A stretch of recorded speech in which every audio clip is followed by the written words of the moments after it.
second lecture in the seminar series. So in the first lecture, we had covered many topics in potential outcomes, setting up the fundamentals for what is to come. And for today, we'll continue formal treatment of potential outcomes along with, I think, the treatment effects, various estimators, and also consider ignorability a little further. So without further ado, let me hand it to Dave.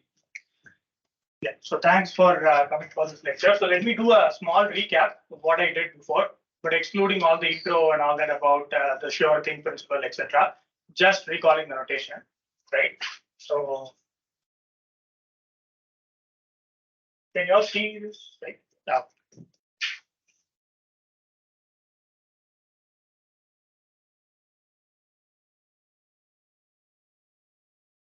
Okay, so you are given a table which basically constitutes the observational data, right? And you have a bunch of columns.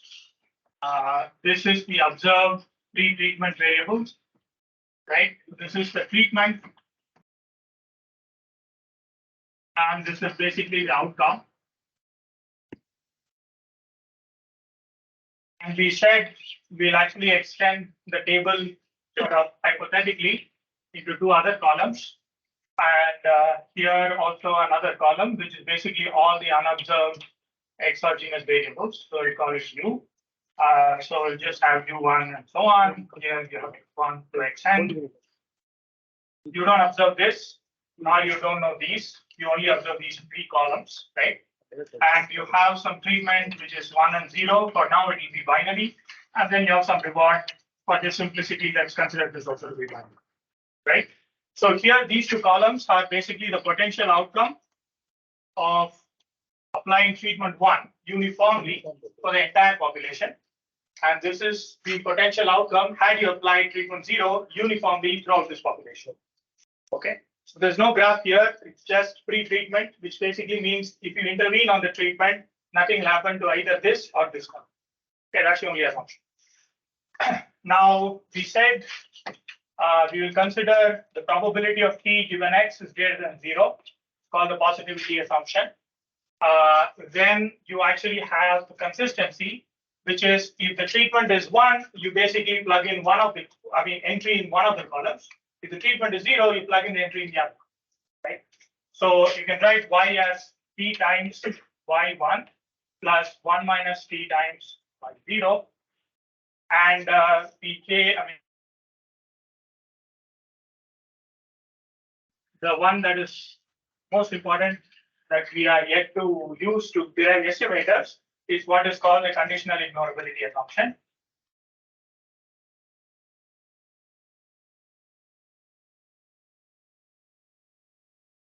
Which is just given by y1 and y0 are independent of t given x. It takes some processing, but all it says is that had you treated the person with treatment 1 or had you treated the person with treatment 0, you would have gotten some random output, right?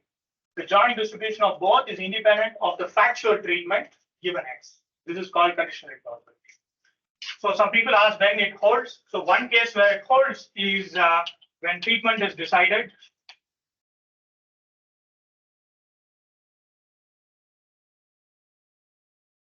based on x. How is y1 and y0 random variables? Because everything is a function of u, and use the hidden randomness. So when you say this is you apply uniformly, or you just these random variables? Yes, when u is not known, yeah, they look like random. Okay. So my model of randomness is it's always a deterministic function of something. It's just that I don't know that something. Okay, so just to be very clear, the reason this is random is y1 u y. You can write as x comma u, but that doesn't change anything because you can always have a copy of x in u itself. Right, so without lots of anymore. Okay, so when the treatment is decided based on x, this holds. We saw that. I also gave another example.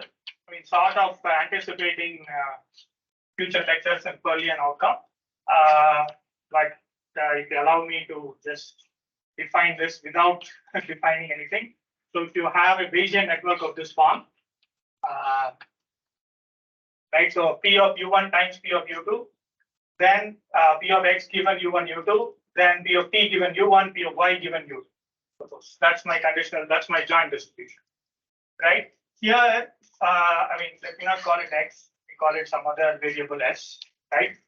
Now, what's interesting is that this also satisfies ignorability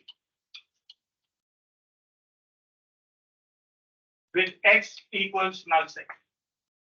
Okay, just take it from me. The point I'm trying to make is very simple. This is not the only case where you will have conditional ignorability to be satisfied. That's all I wanted to say. Because some of the estimators I'm going to talk about may look slightly obvious to some of you, depending on what background you have in probability. So you might say it's just a change of measures and all that. But all that is great if this is true. However, ignorability is a bit more general. You can actually have ignorability even when the treatment is decided based directly on something that you don't see. Okay, that's not even there in the table. Okay, here it's not very easy to talk about change of measures and so on with respect to observed distributions. That is why it will be non-trivial. The estimator that I will write may look like it's very easily derivable for the case of one. That's true. But that's not the only case that is going to be covered by the estimators that I'm going to write. So just want to make the point very clear. Okay. Yes. So in this case, S and T are confounded by U. Yes. So S and T are confounded. Nothing you can do to separate them. S and Y are confounded. Yes, nothing you can do to separate them. But Y and T necessarily are not, depending on whether you choose to condition on S or not. Right? Here, ignorability is satisfied when you throw away S. Also a very interesting case where you throw away some features that are given to you. There are examples of M bias. You can actually read some of Pearl's articles. Like, for example, if you look at the book of Y, right? It's a popular science book that he wrote with Dana McKenzie. He actually motivates why you should consider the Pearlian framework, because in M bias, ignorability is implied in a very non-trivial manner. You will actually ignore some pre-treatment, right? Yes. Not satisfied though if you do not ignore. Yes, yes. If you set X is equal to S, ignorability is not right. No ignorability.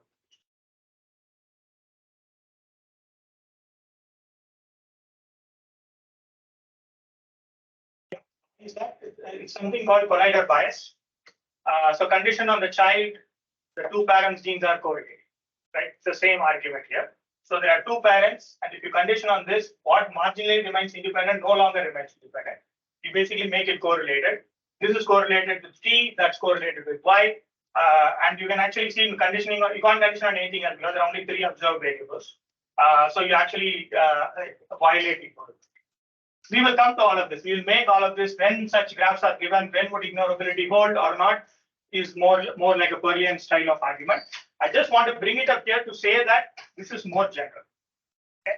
So this does not imply only one is true, not necessarily. So, okay. So let's get to the estimators that I promised. So under this, you ideally want to estimate the average treatment effect. That's given by the expected value of Y1 of U. The key point here is that this is visible only for the people who are treated. This is visible only for the people who are not treated. But I want this difference over the entire population. Very clear about that. Okay, right. Now let's actually go to some of the estimators.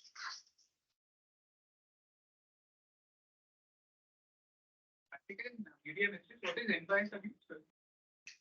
No, this graph is called the M bias. Usually it's called MIT. So it just says that when you condition on certain variables, you can start.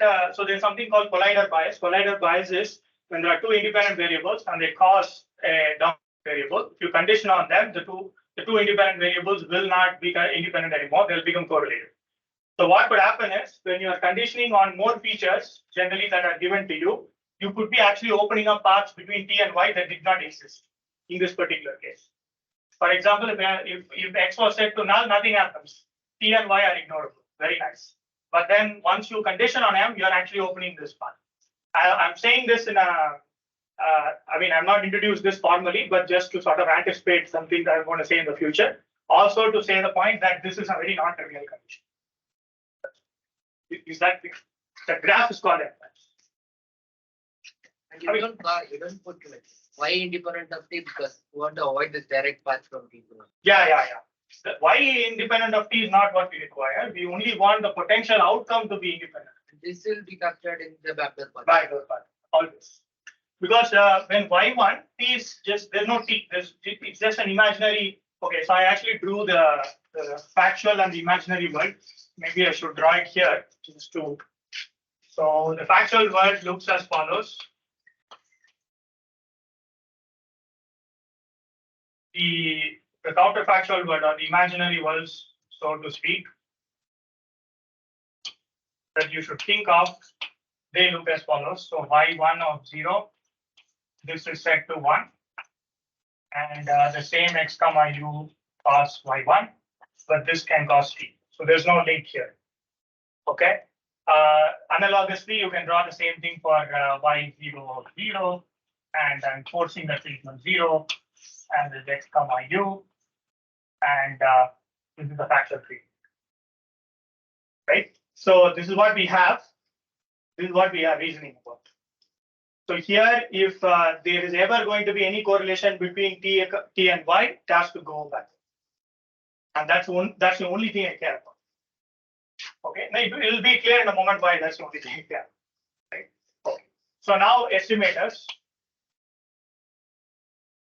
By the way, potential outcome, there are lots of estimators that have been known in the last 25 years. So I can keep going on and on and on and keep reducing variance for each one of those estimators. But the point of this talk is to sort of expose you to some basic ideas behind these estimators under ignorability. Sorry, just a simple question. So if t is 0 or 1, which is the case, it seamlessly extends to 1, 2, and 3. Yeah. I mean, yes. I mean, I do binary in the start, but I mean, for example, these things will change. You just put indicators here and you just add all the potential outcomes. That will be the heterogeneous case. So nothing much will change. Some of the estimators you need to rewrite every single time if you encounter a heterogeneous scenario. But I'll just do binary for the talk. MCAR This is MCA. You can think of this to be okay. So if one holds, if this holds, then it's MCA. Missing conditionally at random. So conditioned on X, it looks like it's a randomized treatment with some probability, right? So this is called the MCAR. Missing at random would mean complete randomization, which means just T is independent of the potential outcome without even needing to condition on X, right? That is completely independent at random. Sorry, that is completely at random, missing at random. This is missing completely, missing conditionally at random. We can only talk about, okay, but this is only a sufficient condition for ignorability. It's not necessary. That's what I'm trying to say. Here, there is nothing conditionally missing at random, right? Because T is based on something else that is decided based on the individual features, just that somebody has not recorded it. That's all.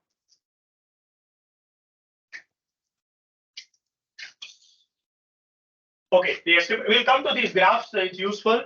I have not formally defined it, but it's always very good to manipulate this and get all the estimators.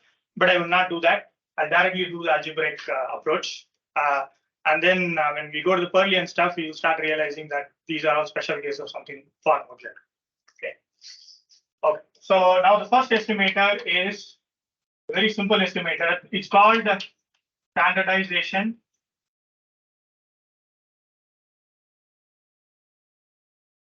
Herman's book. It's also some people call it controlling for X, right? Regress controlling for X, right? This is also another way of saying it. Basically, it's a regression-based estimator. So let's actually consider one of the potential outcomes. Let's say I want to estimate y1 of u, expected value over the entire population. I only see it for some of them, but I want to do it for the entire population. Okay. Now, let's take this first assumption. So expectation is over U. Yes, expectation is over. For all practical purposes, you can think of it as expectation over X and T because people will be uncomfortable taking expectations over unseen random variables. So you can take expectation over x and t. That's fine because those are the only things you observe. All the randomness that you observe is captured there. So you can do yeah. Sorry, right? Because you said right, y sees u and Y sees you, but I mean that's what I'm saying. If you are very comfortable, this is fine. But I'm never measuring it. That's what. That's one of the things.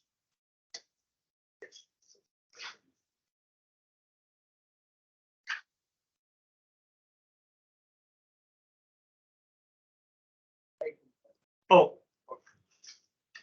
so obviously we have to use one of these assumptions to make progress. So the so what is the distribution that you assume on? Is it like some random, like uniform distribution? no, some distribution. I don't know that. But it will not be influenced by anything I do. Like any treatment, anything I do, nothing will influence. That's the only assumption. Exogenous. Pre-treatment, exogenous. Is there any other question? Okay. So obviously I have to use one of these conditional independencies and these three assumptions. So I'll start doing that. So the one property that's always used in probability, the our property of expectation. So you just condition on x. Okay. Okay. Now I have to use something. So let's say if I want to use this. So now what I'm going to do is that I know that even marginally this guy is independent of t given x, and I have a conditional mean. So if I further condition on anything, a function of t, this is still going to be independent. Now what I'm going to do is I'm actually going to condition on t is equal to 1. Right? Now here I'm using positivity in some way. Where am I using it? This is over all individuals. Not all of them have been treated with t. But because p of t given x is greater than 0, the conditional distribution is defined even for those individuals. Is that clear? It's very important. Subtle, but very important. So I will probably write it here. The expected value of y1 of u given t is equal to 1, comma x is defined for all x almost surely. The reason is that I assume that p of t given x greater than 0, x almost sure. Everywhere in the domain, there was always some randomization, a little bit. So always any person could have gone to the other side. That's all. And I don't have to know what the lower bound is, just that it's greater than 0, right? As long as this holds, this is well defined. Yeah. Sorry, I think on that tower, u is inside x. Expectation. No, this is u given x. Yes, yes. But I don't have to specify all of this. I mean, it's just very clear from the condition. Some measurable space, and I'm conditioning on x. So this is a conditional expectation with respect to whatever I'm conditioning on. I'm taking it out. Okay, so this is clear, right? I will come back to the same estimator and say when this does not hold, what actually happens, what you should change. But for now, for all x, almost surely, I will assume that probability of t given x is greater than 0. Okay, therefore, conditional mean is always defined for all t. Very important. Otherwise, I can't substitute here because these involves people who have not been treated. But I am asking condition on t is equal to 1. So basically, I'm going to this graph in some sense, right? Okay. sorry, one question. Yes. So the fact why so the probability of t given x is 0. Why can I not consider this expectation to be 0, this conditional expectation to be 0? No, it What could do you be mean by anything. well defined? See, the thing is, this is a potential outcome, like an alternate world where that person should have been given the drug.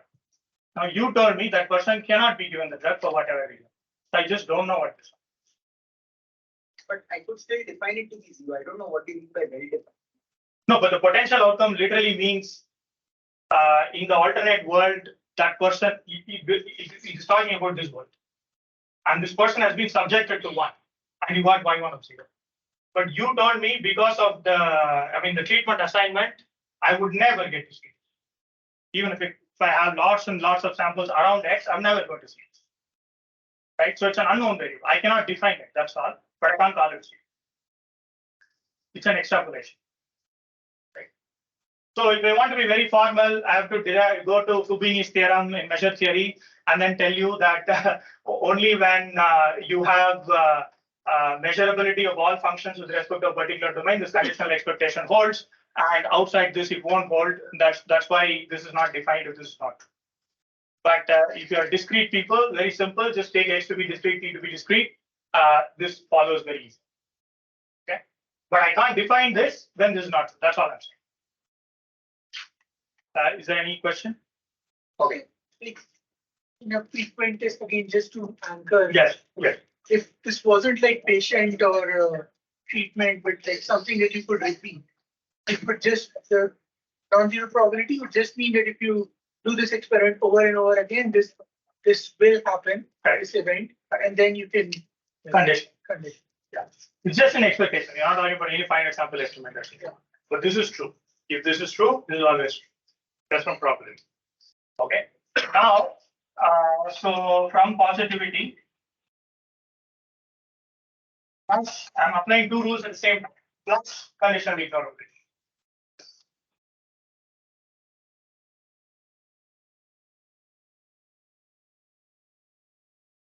So this is y1 of u, given p is equal to 1.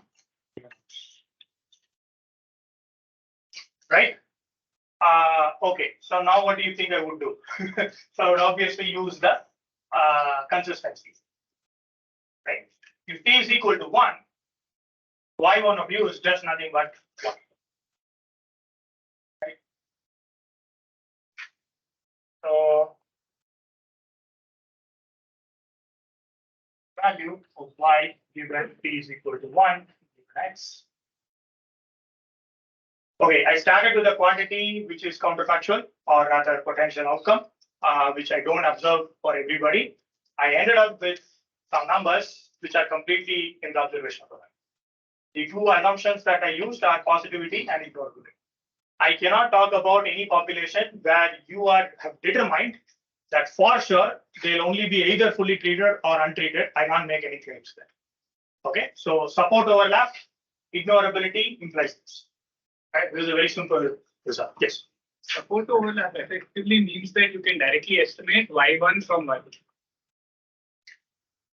I mean, that's what I'm saying here.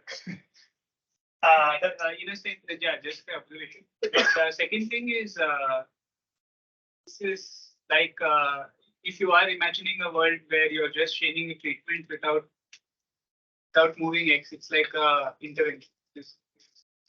See, there's no intervention here. This is just conditioning. So this is a random variable. This is another random variable. But you're conditioning over something not in the real world. Right? No. There is a treatment. Always is a treatment. Okay. I'm just asking what is the conditional mean of this when t is equal to 1 comma x. I can always ask this question. Okay. The only question is from what is given, this has to be well defined. I'm telling you under this is always well defined. This is just different. When you say well-defined, you want to say uniquely. There is a function There is that yes. one unique value that can be assigned to this, right? Yes. So from the measure theory point of view, let's say this is the conditional distribution, right? There is some measurable function such that when you integrate it over any sigma algebra containing 1 comma x, it actually gives rise to y1 over that particular set. That's all it is.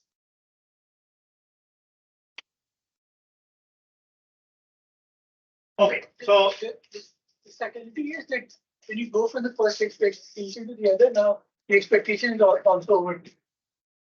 So it's independent, it's conditionally. so maybe it's over u and everything is a deterministic function of u, so you're good.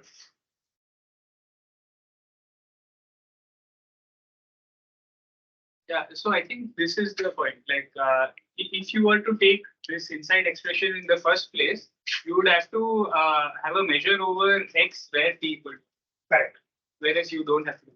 Correct. Because you are considering a counterfeit. Correct. No, but I do need a measure over t equals 1 comma x. That's what I'm saying. Without that, I can't define it. You need it positive, but you're not taking. So this is that inside expression is not multiplied by probability of x where t equal. No, I came from here to here also applying one more thing. I know that I can put any conditioning and get away with it because of independence. This is also assured. Right? So I can put this. Yes. I can put t equal to any t. But I'm just putting t equals 1. Right. Yes, yes. Probability t equals 1, given x, for some x if it is 0, right? That thing will not affect the last line that you have written. That expectation will only be affected for those x's where probability t given x, or in particular t equals 1 given x, is positive. Correct. I'm still not able to appreciate why you are insisting that t given x is greater than 0 for every x. Every x. So the reason is that I want this over the entire population. If there are people who are there who will not be treated at all according to your data set, I can't say anything about them. So when I have to average their counterfactual outcome, I can't say anything. I just have to, we can do a more refined job where I'm going to talk about when the overlap does not hold, what actually happens. All that happens is you condition on the set that he's talking about, where P of t given x is greater than 0. There will be another factor that multiplies, which is the probability of such x where P of t given x is greater than 0. So it will not be exactly equal. There will be a ratio. That's it. But other than that, everything is the same. Okay. But I'll come to that much later, not now. So I just want to go through the simple and nice things first. Okay.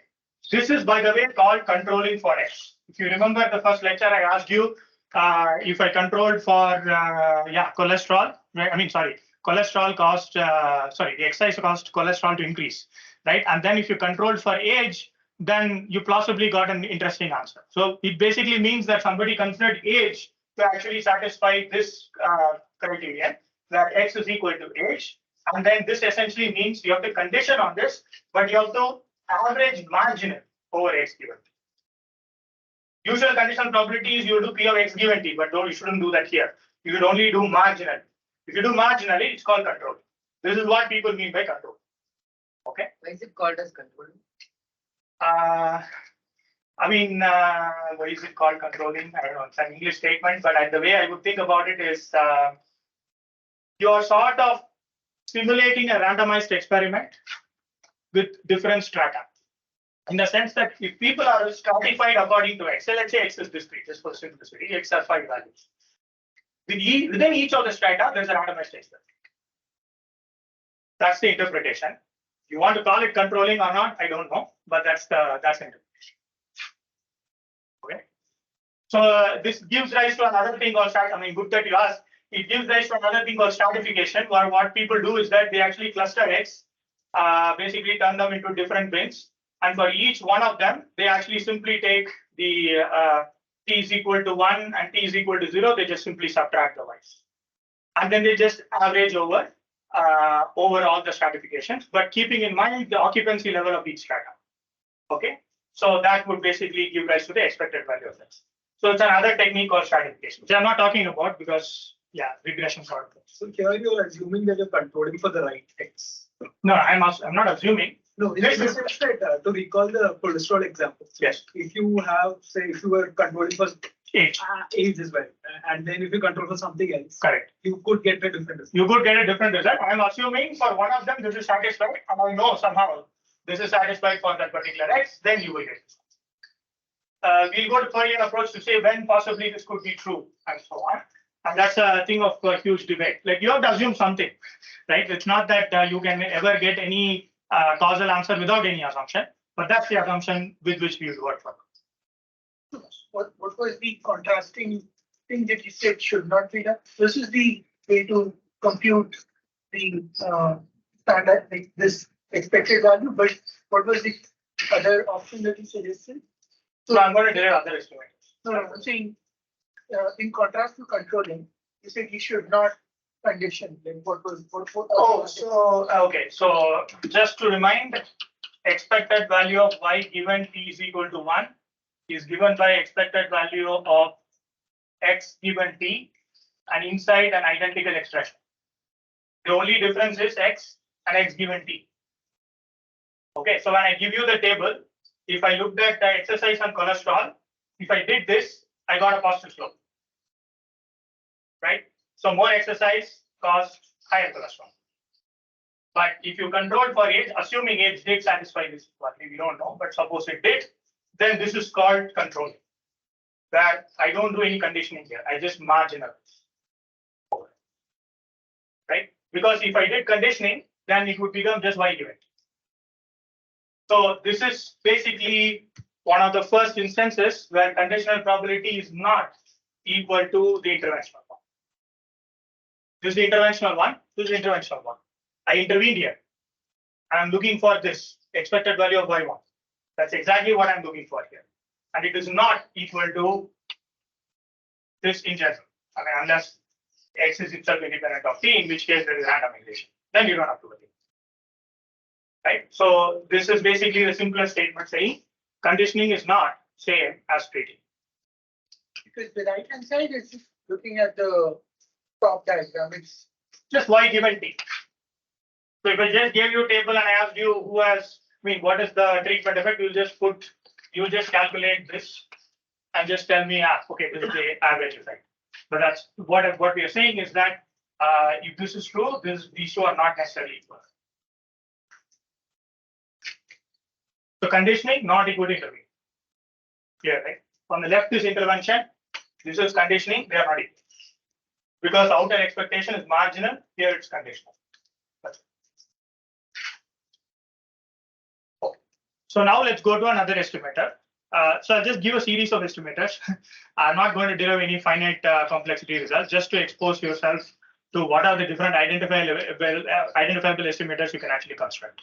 Yes. Sorry, just to clarify Sure. again, ATE is expectation over u of y1 of u minus y2. Yeah. You do the same thing for y. Okay, so ATE is this minus an analogous thing, right?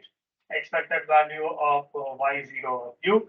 Then very similarly, the only thing that changes is t is equal to 0 here, and then you get the result, right? So this can be implemented by regression. I mean, regression is an overkill for this problem, but let's say you want to, you can implement it by regression. You can regress y on t and x. You have this function, set t is equal to 1 and t is equal to 0, subtract, and then average over x. Don't do conditional, just average over x. Okay. Clear? So this is called controlling. Somebody says controlling for blah, this is what they mean. At least one estimator in the inference sample. Any questions? Reasonably clear? Oh. So let's go to the next estimator. I guess by this time you guys know the assumptions pretty well. So I'll erase that and then I'll just go next. For you to contrast this and that.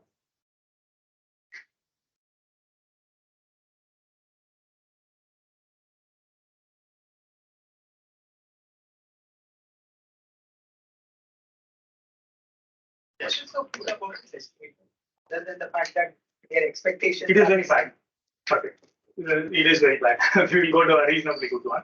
Whether you will accept that to be a good one or not, I don't know. But it's at least an interesting trade-off. Okay, this is the famous result by Rubin. So he first derived this. And the problem with this estimator is, I'll just erase this part.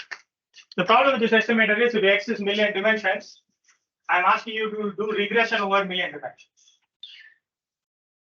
Right? Of course, I'm going to say something which will also imply, this will also involve doing some regression of some sort. But let me cheat a little bit. Let us say somebody gave you the propensity.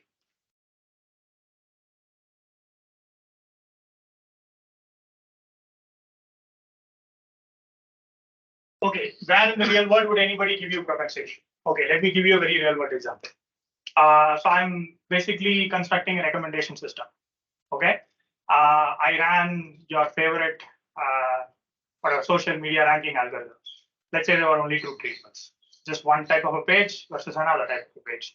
I looked at a lot of context, right? And I actually decided on one treatment. But I can always tell you with what probability I chose that treatment.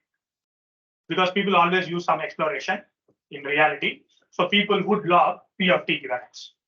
And I have all the data with me. Now I'm asking you, which is a better choice? Okay, and you are back into the estimation problem. It's a simple case where t is purely a function of x, but there are real life cases where this is recorded. That's all I wanted to say. Okay, the other more less practical cases, you actually decided t based on x and u.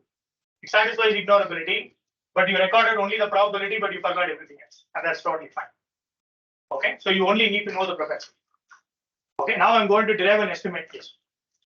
Let's say the propensity is not, not 0.5. Huh. In that case, By the way, it will change with context. That's the most important thing. for any given percentage. Right. Then you can rebate Correct. to important sampling and get back. Yeah, that's all I see. Okay, so there's no magic here. So this is called the inverse propensity weighing.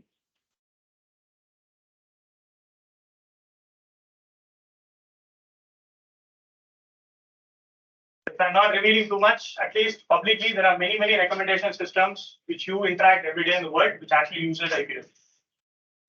I did something in the past. I want to try something new.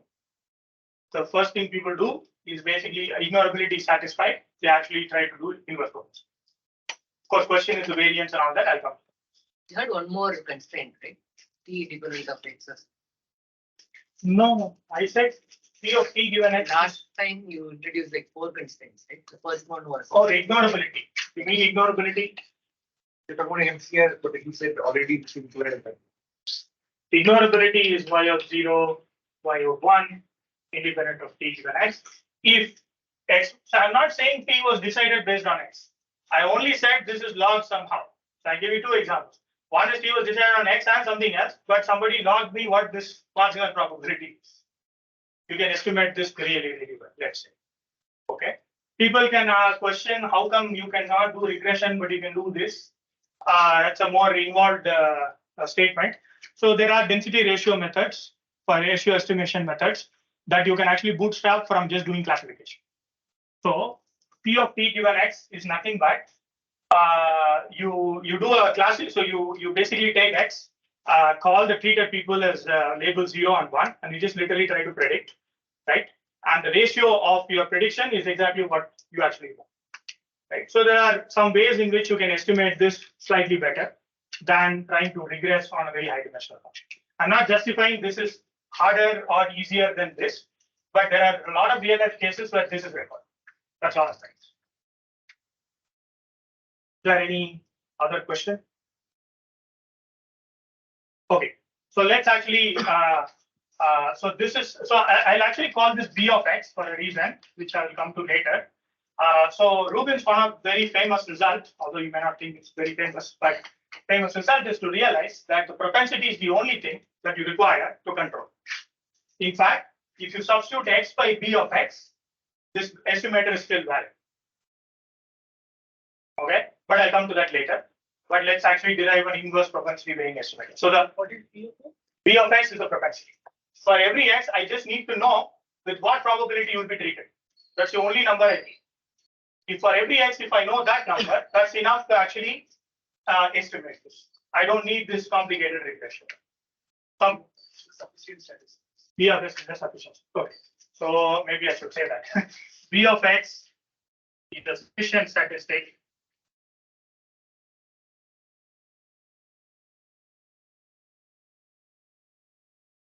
for estimating. I mean, it's a sufficient statistic along with y, of course. For estimating y1 of. In the 80s, this was a very big deal. And this was first, I don't know the year, but there's a very famous paper by Rubin and Rosenbaum where they actually describe all of this. And they basically made some statement to that particular effect.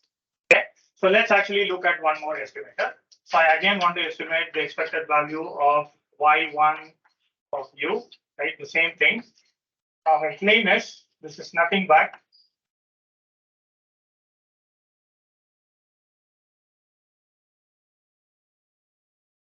for me even to write this for all x, I want this to be non-zero. There's already like the very fact this estimator exists means that this is not okay. So that means positive is already satisfied. Okay, for me even to claim this, I need positive. Now this is the state. Yes. Apart from positivity, you need one more condition that it's not wrong. No, I have not yet started proving this. I'm just saying to even write down the estimator, certainly I need positivity. That's all I'm saying. But under ignorability and consistency, the claim is that this is equal to that. Here I only use B of this.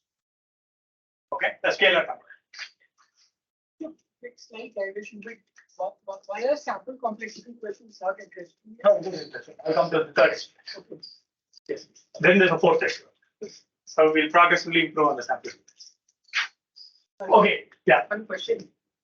Just some technical question. Why one of u is indicator t equals 1 times 4? Coming to the denominator coming. I will prove that this is exactly. Then y1 equal to indicator t equals 1 times y. Correct, but not over. Okay, important part. Indicator t is equal to 1 times y1 is equal to indicator t is equal to 1 times y. This is true, but this is not true. Y1 exists whether t is 1 or not. You will be saying that y1 is 0 if somebody is not read. That's not true. This is true, but that's not true. And that precisely sort of clarifies why there's a P of t. Right? Correct. So this is true. We will use this. All of these estimators that really sort of keep punching on the fact that interventional Yeah. is That's the different. first order message. The second order message is that ignorability is needed. The third message is that P of x is a sufficient statistic. Still, I've not gone to the variance issues. We will come to that. I'll introduce like 2 more estimators. I have to go slow. But okay, the whole story, I'm not going to derive any finite sample results.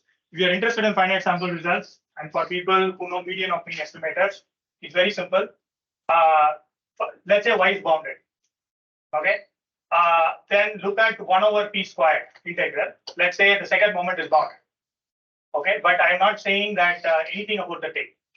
Then you can always like apply CATE type estimators, which is median of means, and try to actually obtain a good confidence.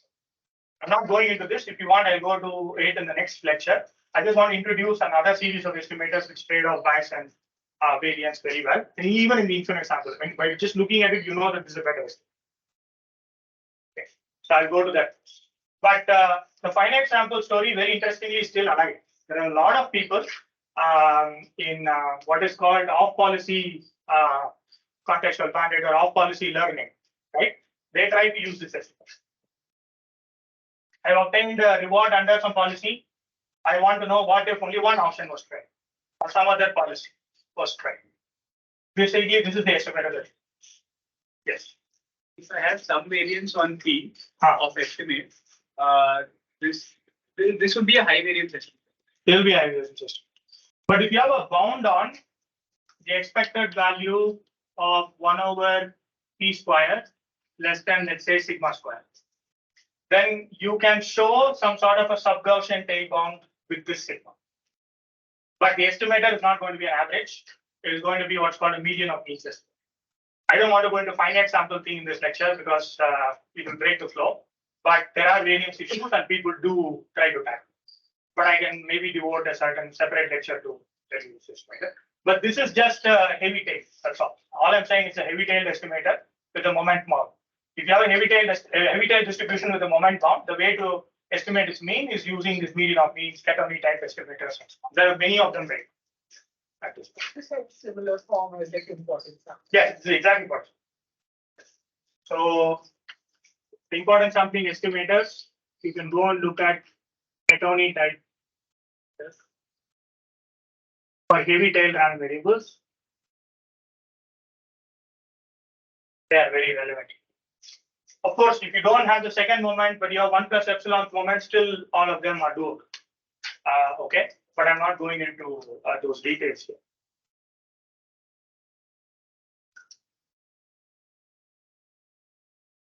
Okay. So if you look at heavy tail bandits, there's a paper by Vivek. He actually discusses one of the estimators, median of the tail number. Okay, now let's come back to the story. So how do I prove this, right? again, tower property. So in this particular case, what I will do is instead of going from left to right, I will like cheat a little bit. I know the answer, so I'll come from the answer to here, but it's still never just a proof because it's much easier to do. Right. So let's take the expected value of p is equal to 1, y divided by p of t given x. So again, the first thing I would do is condition on x. So I'll do that, right? Indicator t is equal to 1 by p of t given x times y given x, right? Maybe I should write there.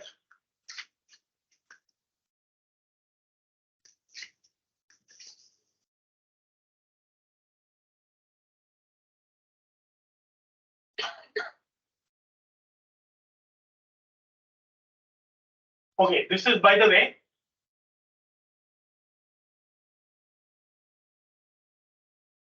okay, there's an important sampling interpretation to this. What is important sampling interpretation? If t was decided only based on x, okay, only then the important sampling interpretation holds. Otherwise, you have to derive through that. That's what I've been stressing all while along. If t is decided only based on x, life is even simpler. You can actually do an important sampling estimate and come to that estimator. But if you only have ignorability, you need to do all of those things, right? But the estimator finally will land up is the same. And suppose t depended only on x but not u. What do you want in this case? This is sort of cut, and you're forcing this guy to be 1, right? If I have past data from this, how would I import sample? New policy is always an indicator function. Old policy is p of t given x. So new policy probability divided by the old policy probability will be the important sampling ratio. That's an intuition, but we'll derive it for. We don't need any of that. Okay, so this is the important sampling ratio. Now, we said conditioned on x, y of 1 is independent of any function of t given x, right? Clearly, any function of t comma x2, ignorability. Now, what is this ratio? It's an indicator with t, and there's a p of t given x, so the function of t comma x. It's a number that's a function of t comma x, correct? So I can take it up. So I'll get the expected value of the expected value. So because of independence, it's I mean the correlation is nothing but the product of the means, conditional, right? So you will get the indicator p is equal to 1, p of t given x times the expected value of y given x. Y actually, wait one second. Be careful. I would actually write this as y1. So I told you that equality. Sorry, before I do this, maybe I skipped a step. So what I wanted to do was that I wanted to write y into the indicator. T is equal to 1. It's nothing but y1 times the indicator. T is equal to 1. Under the treatment, both the outcome and the potential outcome are the same. That's all I want. So I'll just replace it by y1 before doing the expectation, because this is only on y1, right? So now you do the independent statement, right? So you call this start. This is due to start. This is due to conditional ignorability. And you get two expectations inside.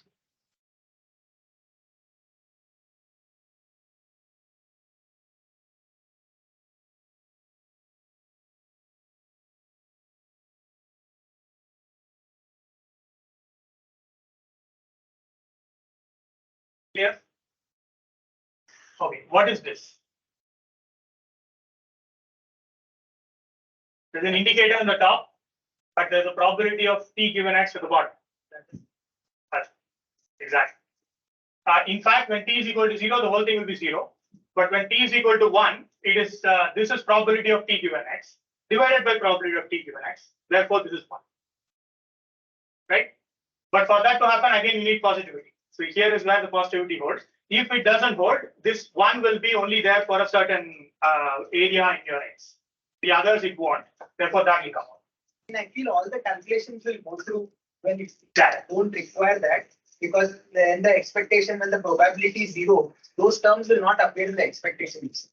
No, but the key point I'm still trying to emphasize is that I want counterfactuals to the entire population. That is, but all these calculations will not go through. Yeah, that's. Okay, so this is one. So now we have. Okay, I don't want to erase this estimator, but looks like I have to. Sorry about that.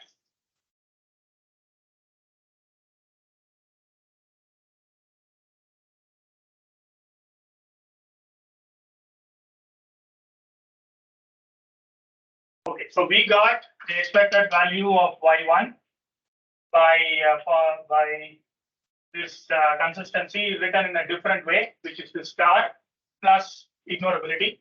So star plus ignorability is actually given by expected value of this indicator divided by probability of t given x times the expected value of y1 given x. This is 1. That's the claim. We can work it out. So this is nothing but, again, the same. This is 2. The right hand side is the expected value. I started from the right hand side, manipulated it with conditional Tower property of expectation, and you got this. Okay. Okay. Now this is 1, right? I'll give you a very different estimator immediately. That estimator is what's called the IISc estimator. Okay, so what is the problem with this estimator? So several people already pointed out that if P of T given X goes close to 0, this will blow up. There is no way around it. Unless you want to like incur some bias and estimate it, this is going to blow up. Now, we are going to do a very simple trick and try to make sure you have an estimator that's sort of reasonable variance. So what's that? We'll just exploit this property. Okay. So the expected value of the indicator t is equal to 1 divided by the probability of t given x.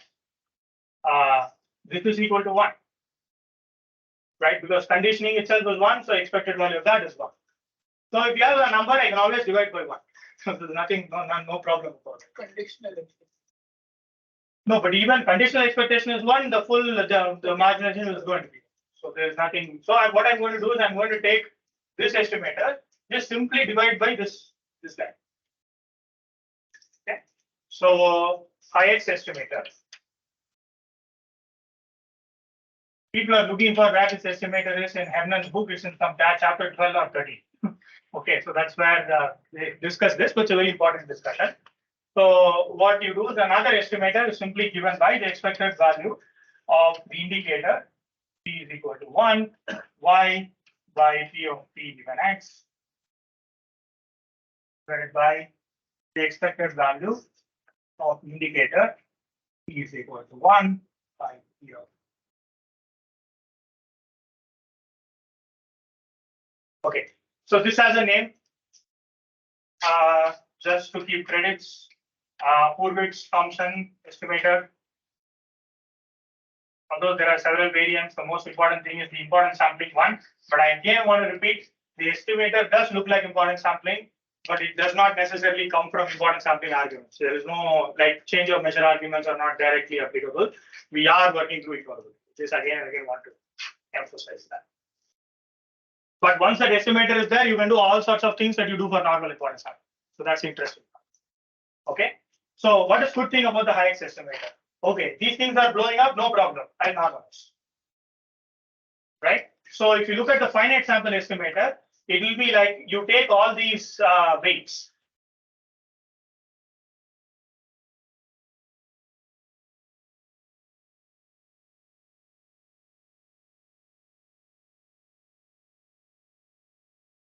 Also 10 to the expectation. So this is called self-normalized importance sampling. There's a lot of work as to how to prove convergence and all that. But self-normalized points.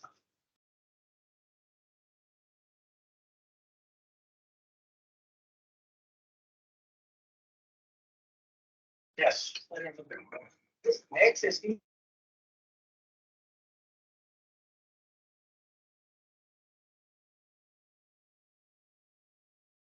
Expectation. Is that correct?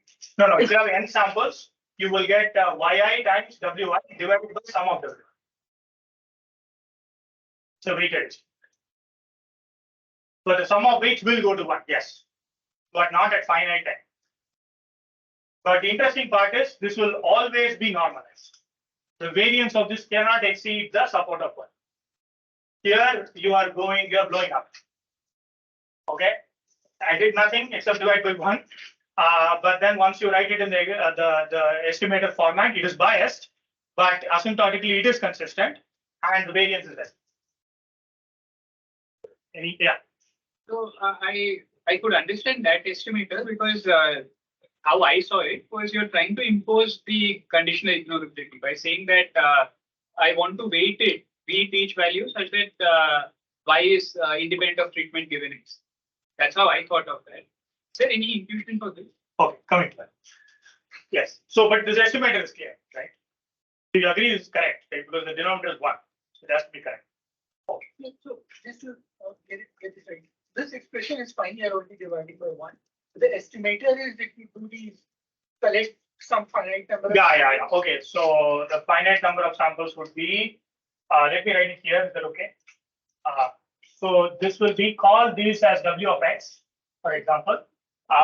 Now you just take the observational data, compute Wi of X, rather Wi times Yi divided by summation Wi, where Wi is just simply given by the indicator that the treatment is equal to 1 divided by probability of T is equal to 1. This is a very nice, again, important sampling interpretation. You're saying take the people who are treated, divide by the probability that they would be treated under the propensity. That would sort of simulate a randomized experiment, provided P of T is positive. And you can do the identical one for the Y0 of 1. But by looking at the estimator's form, it's very obvious that this cannot exceed the max of 1. But that's not the case for this. The W of I is huge. However, you will pay. So in finite n, this will not be equal to the expected value of this will not be equal to that. Because the ratio of expectation. Only when n tends to infinity will this be close. Or here, though, assuming that the propensity is given. Yes. That's not. That's not me. So we will go to other estimator when nothing is given. Then what we will do? So is this estimator clear? Yes. Sorry, is this if sum is over the units? Sum is over the units, all units. But of course, the treated one will get picked up. So that's okay. Under overlap, we are saying the treated one can still say something about the untreated. That's all. Not something magical happening.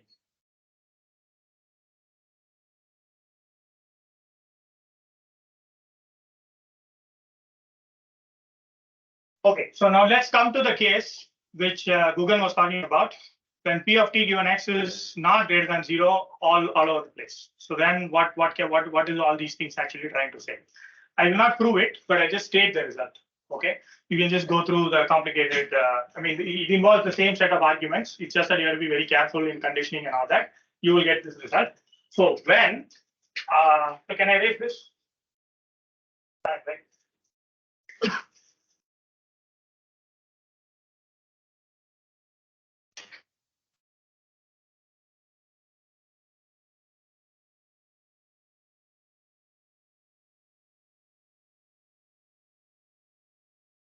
Okay, let's take that estimator.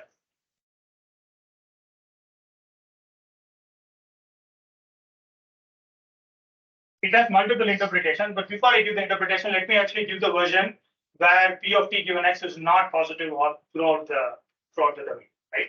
So suppose there exists let's say Q1, which is all X such that P of T is equal to 1 given X is positive.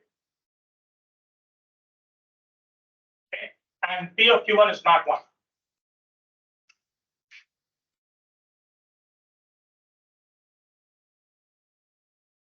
So this violates the positivity state. So like Guggen pointed out, there are only minor modifications that are needed. But what will actually happen is that any one of these estimators, let's take this particular estimator, you only sum over those x for which P of t given x is in Q1. Okay. So you can actually show that y1 indicator of Q1 is just nothing but the same thing. So the expected value of indicator 1, indicator t is equal to 1 by p of t given x, and here it is just 1. Okay, so you need this. Okay. Now you can show that if you use high X estimator, you get a slightly pleasing result.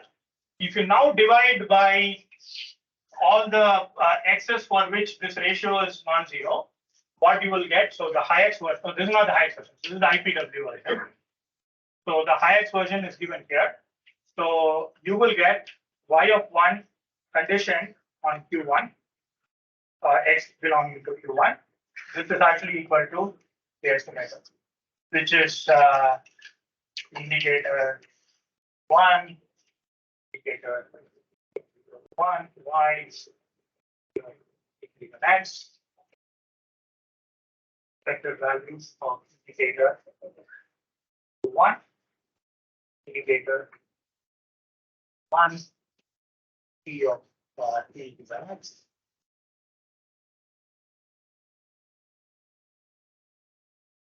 Yes. No, why in that denominator? What are the? Yeah. It's very difficult to see at this point. There was already a conditional expectation that was 1. There was an expectation over x. Now I'm putting this indicator, so it'll all work out. Right? This will be 1 times the indicator of Q1. That's just like conditional probability. This is joint probability, and then you divide, you will get y1. Okay. So if you use highest estimator, conditioned on the fact that you belong to the people who have been treated like in both ways, sort of there is some randomization, you can estimate y of 1. Outside that, I have no idea. Okay. Yes. So the previous estimator made a big assumption that for every x there exists both treatments. Correct. Here I'm I'm getting rid of. Yeah, I mean getting rid of that, but I'm also losing something. I can only say for x given Q1 what y1 is, right? Now for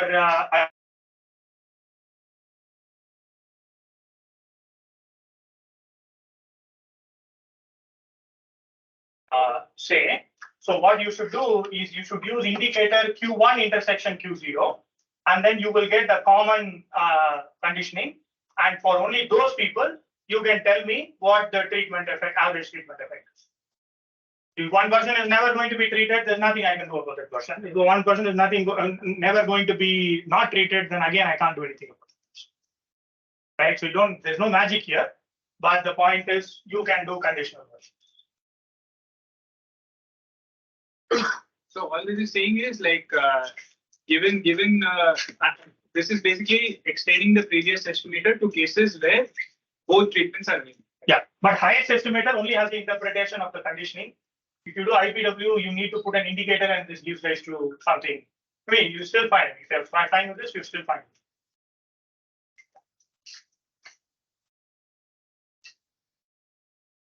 Any questions? I mean, I didn't formally prove it, but it's not difficult to prove. I mean, if you condition on X, it will really sort of work. Yeah, this didn't get rid of any variance problems. No, this is not get away. This is upper bounded by the max of Y. Deterministic. Yeah, variance bound. So W could be unbounded, very large. But for small w, you still have a No, but I have a summation over Wi, right? summation wi is still close to 1. It might be close to 1, but it is bigger than all Wi's. So each ratio is less than 1 times Y max. So the whole thing is only 1. Right? So it's very clear that got rid of variance. Okay. Okay, so now people could ask the whole thing you did, assuming that P of t given x is perfectly estimated. So what if that also is not estimable? What are you going to do? Okay. So let's go to what is called doubly robust estimators. Okay, let me actually tell you the interpretation of IISc before I go there.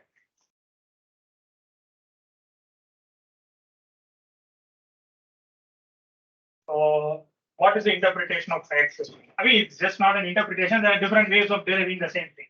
So let me actually tell you what it is.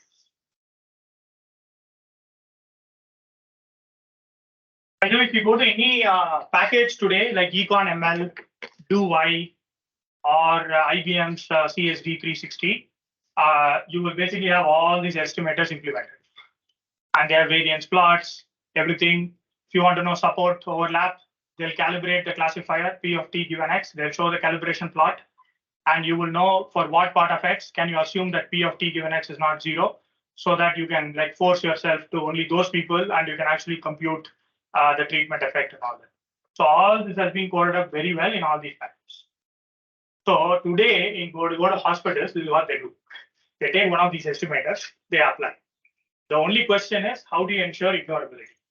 And there some discussion happens, and then people decide, okay, this X satisfies ignorability, and then we move on. Okay, yes. If the previous estimator is thought to be unbiased, this is biased, is that right? Yeah. I mean, all these estimators, yes, correct. You lose something, yes. The previous estimator was unbiased, variance was huge. Self-normalized estimators, for any finite n, the variance is controlled, but it is biased. But I don't know the literature of where they derive the rate at which the bias goes to 0. I'm not going to go and discuss that, but there are lots of papers on self-normalized estimators, important sampling estimators. You can go and take a look at it. But I'm not going to do that. Yes. Like how do you, for unbiased estimators, because there's a bias, how do you know convergence? For biased estimators, like even though the variance is small and it is biased, how do you like? No, but when n is reasonably large, it's reasonable. So I just don't know what the rate at which it converges for self-normalized. Yes. The highest estimator, why do you say it's unbiased? The expectation of the ratio need not be the unbiased. It's like the like original expectation is the ratio of the expectations, right? So your estimator is like a ratio of two things. And if you take your expectation, that is not going to be the desired expectation, right? Correct. So it is biased, right? Yeah, I thought you said unbiased. No. I said IX is biased. The IPW is unbiased. IPW has large variance. IX has a low variance, but it's biased. Yes, you are right. So the expected value of this is not same as, let me be very clear.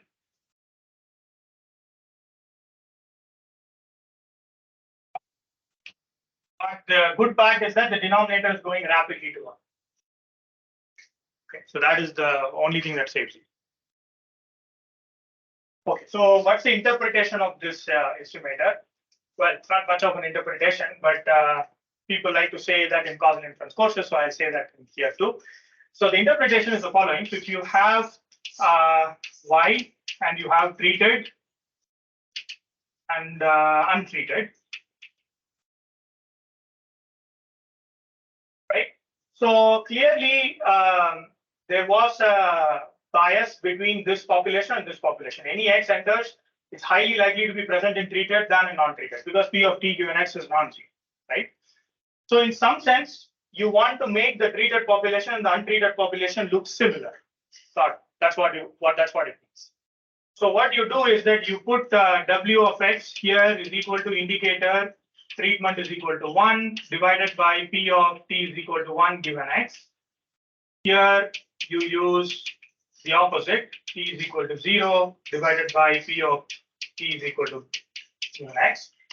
Now the interesting part is, let's assume that y is actually nothing but b0 plus b1 times t. Very simple linear function, one dimension. Okay, I want to do least squares on this. Okay, do weighted least squares. Wi, y minus, there's nothing to estimate here because t is equal to 1 or 0. Let's say I do it only for the treated population.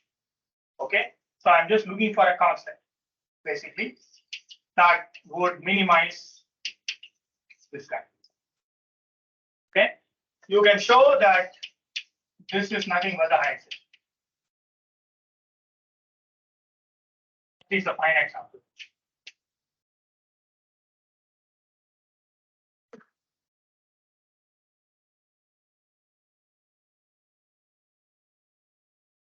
If you want a gradient interpretation, you just set the gradient of this to 0 with respect to C. You will simply get Wi times y minus C is equal to 0. And then you can actually show that you need to also divide, because Wi times C would come, and then C will be Wi yi by Wi. So what this says is that just weight your treatment by the propensity of the treatment, weight the untreated by the propensity of the treated, right? Now it's just like a randomized control trial. Once you have weighted these people, it's a randomized control trial. In randomized control trial, what am I going to do, right? I'm going to just look at the expected value of y in this particular thing. It's simply given by y minus c squared, right? The expected value of anything is just something that minimizes the least square. We know that, single dimension. Yes. Is it by a random variable? Do you want to say you want to minimize the expected value of this quantity? Yes. I mean, I wrote the finite version, but if you want, we can do the expected value. It will exactly do that. Yes. What is W? W is the weight. Okay, so over the treated population, you do this, you get y1, expected value of y1. Untreated population, you do this with a different weight because there is t is equal to 0 and you have to divide by the propensity of t is equal to 0. You do this again, you get y of 0. Right? So this is like covariate balance. The only covariate you need is this, nothing else. Why is this the right function? No, I'm just saying I've already derived the estimator. I'm just telling you that estimator is also equal to the minimizer of this. This gives rise to highest estimator. Why? Just do gradient with respect to C. Right? You will get summation Wi times yi minus C is equal to 0. And then you just rearrange, you will actually get this. Clear? I mean, you can go and work it out. I mean, there are several ways of proving it. You can do Jensen's, you push the W's inside by normalizing, and then you first show there's lower bounded value quantity, and then show you can achieve that. You can do all of that. Or you can directly see just by taking gradient with respect to C, just see some constant that you're looking for. So you can take gradient with respect to C, and then you can equate it to 0, and you will see that you will exactly get the highest estimate. If you do with the expectation, you'll get the highest estimator. You'll do with finite samples, you'll get this estimate. What? Do this. Right? But the interpretation is the following. In order to equalize the treatment and untreated, all I need is 1 over the propensity. That's all. If you are treated, do 1 over your propensity. If I am untreated, I'll do 1 over my propensity. And we've all become randomized control trials at this point. And randomized control trials estimate is very simple. Just average, just average. Okay. And when P of t given x is not positive, of course, you only take the treated and untreated subject to the fact that both conditions hold, and then you can only make statements which are very conditional. That's all. Okay. Now, still there's something missing, which is I've still assumed W of x is exactly estimable. I have not yet told you an estimator that could still get rid of that. So let's go to the other one. It's called doubly robust. But all of these are used in off policy, RL, off policy, contextual bandit, everything. It's just that I'm looking at a very simple finite data version.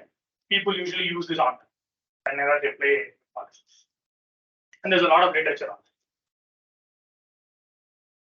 But the key point I'm trying to make again and again emphasize is that the reason why contextual bandit is not the full-blown causal inference problem is because, yes, because treatment is decided based on features that I have stored, there is no non-trivial ignorability to be satisfied.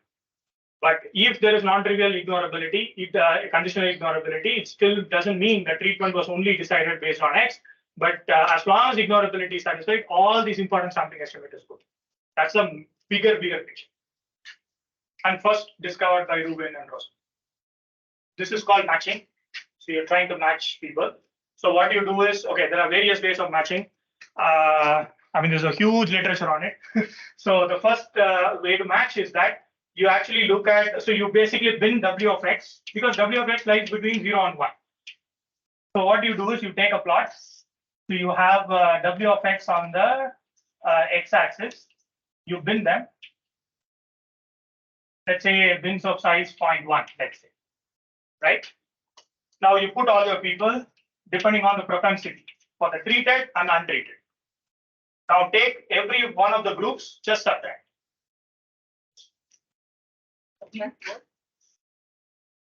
Subtract those corresponding ones, and you just average. So people do this. This is called some sort of stratification. So I look at your propensity. You and I are matched if the propensities are similar. I don't care about your features. Okay, I put all of them here. This is the treated. There's a similar term for the untreated. And the way you subtract them is this bin minus this bin, the average. This bin minus this bin, the average. This bin minus this bin, average, and weighted sum. Because some of the bins can be overpopulated the other. So you just average all of them, and that's another estimator that people used to study. I'm not going into like finite sample details of all of this. There's a lot of work spanning an entire decade between 80s and 90s, where people are fighting over how to exactly do this, how it interacts with calibration of the classifier, everything. Before you do this, one thing you might want to do is if you have a P of T given X, either a rule that you learn, for example, you might want to calibrate. And calibration is the same. What you do is that you take a classifier, you put all the points like your estimator says P of T given X is less than 0.1 or between 0.1 and 0.2, so on. And look at the number of look at the fraction of entries in this bin versus the entire thing. That should also be 0.1. That should also be 0.2. That should also be 0.3. So you should actually get a straight line. If you deviate from the straight line, it means that you are not calibrated well. And there are various ways of calibrating, isotonic regressions and so on, which are usually used. And once you calibrate it, you can actually come to this plot. Again, use the same binning, slot the treated and the untreated people, and just take pairwise, bin-wise subtraction, and then you can just average. That's also the interpretation. It's another interpretation. What is the straight line? The straight line is to make sure P of T given X is calibrated. So what does calibration mean? Let's say you estimated P hat. Okay, so for me, it says the propensity of me being treated is 0.9. Okay, maybe propensity of Kiran being treated is 0.8. Okay, maybe the difference between us is also 0.1. Maybe that's also true. But how do you know that I am 0.9 and he's 0.8? So what you do is you take all the people who are being claimed that they will be treated with 0.9 probability, put them, and in that bin, look at how many of them were actually treated. Right, and that should be 0.9. Then your classifier is correct. Otherwise, it's miscalibrated. Its confidence score is just off. And there are 3-4 ways of calibrating it, isotonic regression and so on. So you borrow from the classification literature. You first make sure your plot looks very close to 45 degrees. So for example, if you look at the package I once worked in IBM, so I had worked with this package. So I'm telling you, if you look at this package, it will give you a calibration curve, and it will make sure you can do whatever estimate you want, and you can plot the calibration. The moment it becomes close to 45 degrees, you're good. Then you can take all the people whose propensity is 0.1 in the both treated and untreated, subtract, and you keep averaging. You will actually get a very good estimate of treatment. So all these estimators are implemented.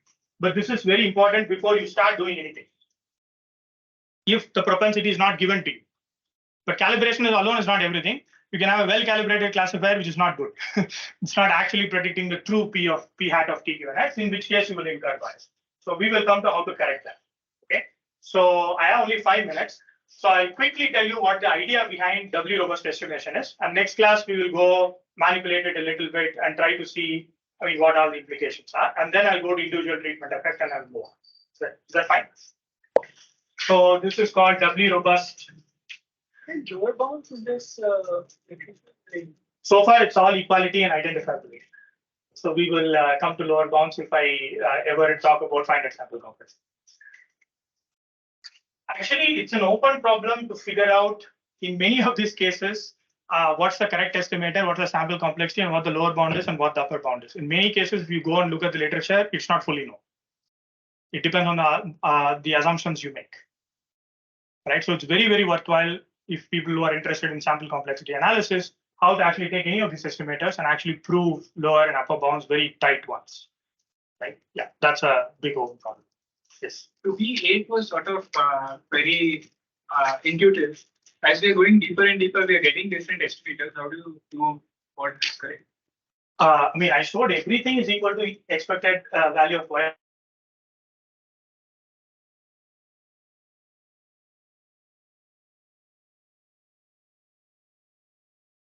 Gives you a prelude to Ferli and stuff.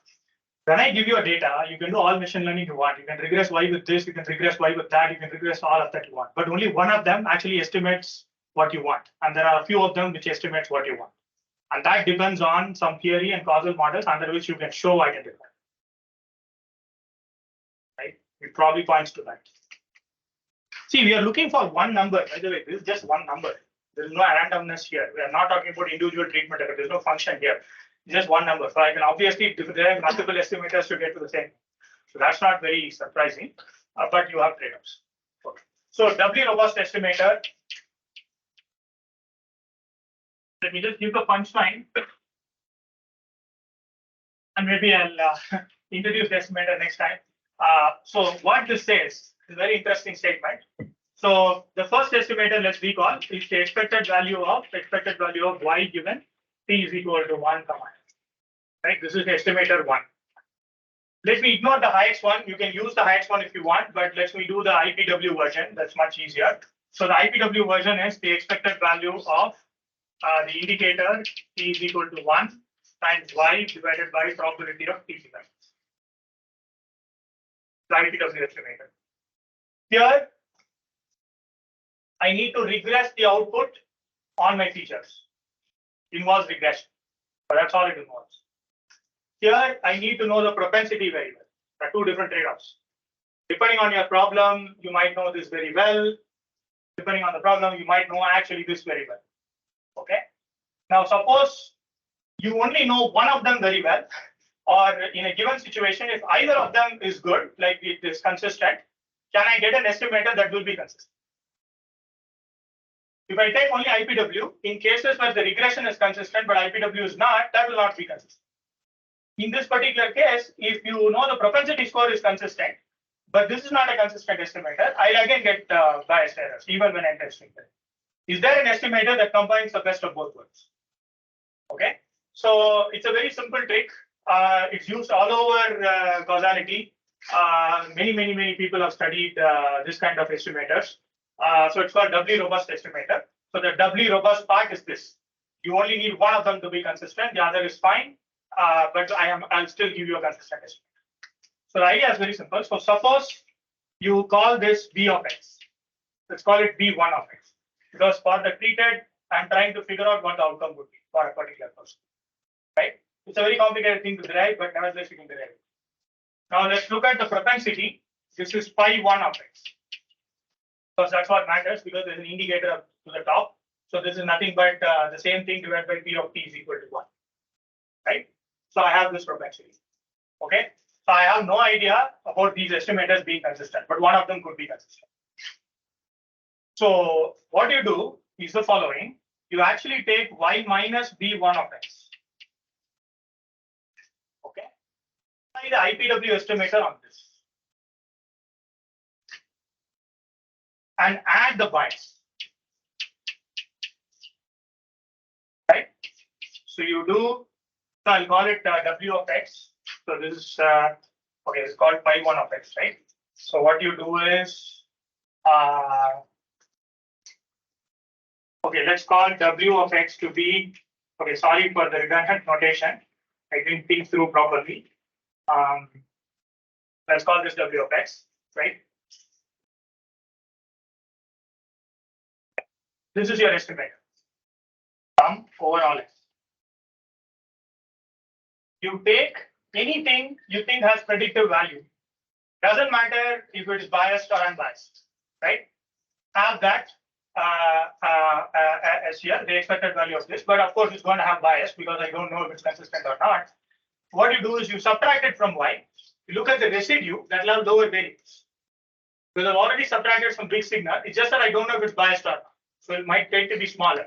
So you do all your important sampling on this bias. Now if you look at the expected value of this, it will be perfect, always will be consistent. Okay, this is a very simple trick, but it works. Okay, one simple case where you can see that it works is if B is not consistent, if W of X is consistent, is it very clear that this is consistent? I will rewrite it in another manner and then show to you that it is consistent even the other way. Okay. Yeah. So I think what we're doing is taking your importance sampling on errors. Correct. You important sample on errors. Again, this is very a common trick used in a lot of places where important sampling causes variance issues. But are all these terms always available? No, I'm saying if suppose I'm only giving so this is an estimator, final estimator. I'm first making the point that if W of X is consistent, but B1 is not consistent, this is still consistent. Okay, that's the first claim. The second claim I'm going to make is that if B1 of X is consistent, but W is not consistent, I'm still going to be okay. Okay, so let me actually do that. The disadvantage of this because previous ones either like IISc mentioned some bias can be biased, and this one, what is the disadvantage of this one? Like, If you have both of them to be non-consistent, there's nothing I can do to help you. Yeah, but the point is that if one of them is consistent, we are good. Advantage. What is the disadvantage of this over other? We can only learn this one. Well, the disadvantage is that computationally you have to do one regression and you have to do one classification on both of them, and you have to form this particular estimator. But actually, you'll be surprised that in many cases, most of the time the other estimators are not very well do well in practice. So they automatically go for W robust. It's not like they even think through to see, oh, okay, I'll try that and I'll try this. In most cases, people go for W robust, and this is also very well coded up in all the packages. Yes. The word consistent, and you said one of them will be consistent, but here the expected value of both pi1x and p1 of x. No, I didn't say what. Okay, so this is an estimator. This is an estimator of finite values. What I mean by consistent is pi1 of x goes to p of t given t equals 1 given x when n tends to infinity, and b1 of x is again goes to expected value of y given. This is what. What is pi1 of x? Is it the weight only or a bit lost? What is pi1 of x? Pi1 of x is an estimator of p. Only p. Only p, and I found w of x. But once it's consistent, it will work out. Because what is b1? It's the estimator of the whole inner expression. Yeah, inner. It's a conditional.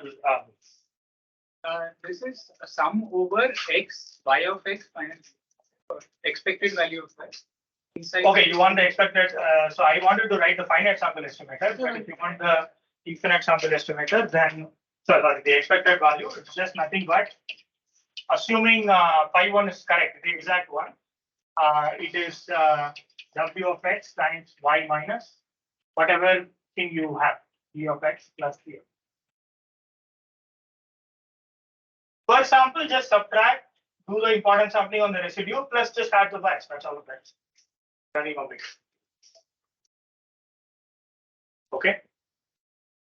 So now you can substitute, self-normalized important sampler here and try your work. Maybe it gives a better trade-off. You can keep analyzing all combinations. Okay, but this is one trick. But I haven't yet told you why. If W is not consistent, this will still work. Let me come to that. Maybe I'll do that next lecture if that's fine. You just have to write it. Yes. Like you said, this is regression. That's sort of yes. visible in this. You said you mentioned this earlier too. Like, use this classification. Why is that? Because there's a finite treatment. Right. So it's a finite label, and you have X, okay, and you want soft classes.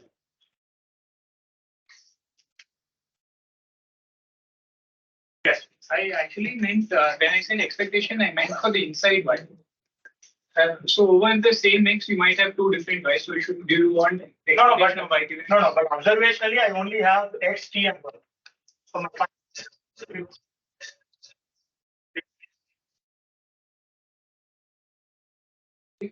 Either A, the sum is over unit, or you want expectation of Y given.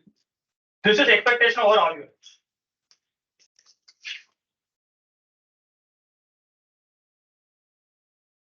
This is the DR estimator. We will next time start with the DR estimator. Is manipulated in a few ways and show you, maybe convince you that it is indeed you need only either or consistency. Yes. So what is the claim about the estimator? You said if B1 or Phi1, one of them is not consistent, then this will be consistent. Is that the thing? Yeah. So if at least one of them is consistent, this will be consistent. That's it. Is there some variance property of this thing that is a smaller variance than something? No, I'm only talking about the bias. Because you have to trade off, by the way, it will have lower variance for the simple reason that I'm only looking at some big signal being subtracted from 5. So technically it will have lower variance than importance weighing for sure. If one of them is consistent, this is consistent.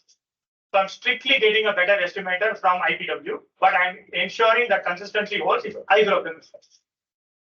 Consistent in the like In the sense sense. of it. I mean, statistics people usually care quite a lot about consistency. It's their language, so I just go. So if you look at Miroslav Dudik's papers from 2012, okay, I don't know the co-authors, so I have to be very careful. So it is Dudik et al. In contextual bandits of policy learning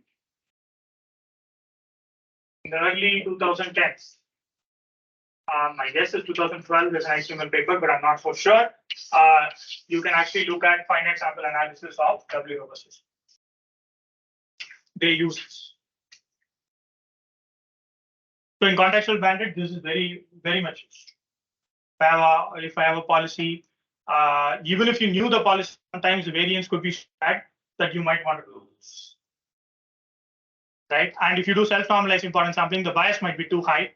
So you don't want to play with that. So basically what people do is they actually do Doubly robustness. There's one point I want to say that there's another beautiful paper by, again, MSR folks, Potu and Jonas Peters are one of the co-authors, but that's like 7-8 people. 2013. It's a very good paper to read. It's called Counterfactual Learning and Reasoning in Systems. It's a very practical problem, and they actually deploy all these importance sampling estimators. But they do the entire treatment through Perley and stuff, but it doesn't matter. The estimators finally are the same. And they have a very clever way of using this in a very specific context. It's in one of the sections in their paper. I think it's very instructive to read the paper. And they use this Doubly robust estimator in a very clever way, meaning the choice of B is very clever. Become the name of the author. Yeah. Counterfactual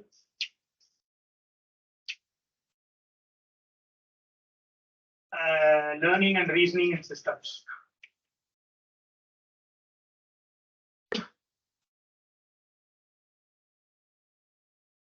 I don't even know the full title, so I'm giving you this. It's MLR, I think 2013. Go to AR. Go to Jonas Peters and others. Very late in the paper, in section 5 or something, they have a so they draw the graph. They want to estimate some KPI. They are doing changes in one part of the system. Okay. Now they say that by exploiting the graph, I know that some other part of the graph also gives you good signal about Y. But I know for a fact that that's not unbiased. So what do I do? No problem. You just pick your regression, subtract it, and look at the importance sampled version of this with respect to the change you make. So although this theorem sounds pretty limited as to sort of doing some trade-off between one regressor and IPW estimator, it's far more general. So when you actually go to broader graph and you want to estimate some quantity here, but you make some change here, but you have all other quantities, you don't have to restrict yourself to importance sampling with respect to only the change you make. You can use all other signals in your system to actually estimate Y. But it may not be consistent, no problem. doubly robust estimators will take care of. So it's a very powerful way to extract as much juice from your data in a given system and try to estimate intervention. So that's very neatly demonstrated in this paper. So you might want to take it. Yes. In this estimator, we use conditional ignorance. The property that. So I already told you that expected value of y1 is equal to this and also equal to this. Right? Once you have that, when you put this estimator and take expectation, again it will be equal to the same. I didn't derive anything specific here. I just observed that you can do importance sampling on this.